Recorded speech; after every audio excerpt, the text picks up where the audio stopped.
ফকির লালন শাহের তিরোধান দিবসকে ক শ্রেণীভুক্ত দিবস ঘোষণার প্রস্তাব অনুমোদন হয়েছে। আপনি জানেন ফকির লালন শাহ আমাদের কালচারাল আইকন।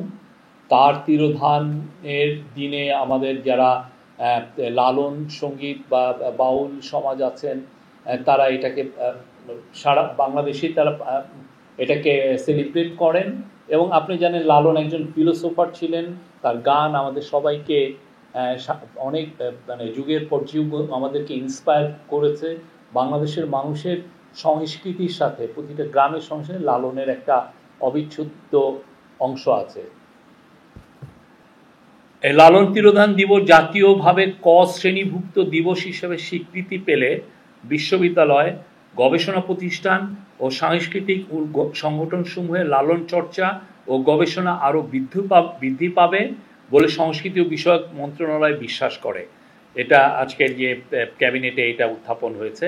একই সঙ্গে এই সিদ্ধান্ত বাংলাদেশকে গ্লোবাল কালচারাল এরেনায় তার সেরা সম্পদগুলোকে সবাইকে মেলে ধরার একটা সুযোগ তৈরি হচ্ছে এবং এইটা মানে পুরো জাতীয়ভাবে এটা একটা সেলিব্রেটের একটা এখন থেকে এটা হওয়ার একটা সুযোগ তৈরি হলো।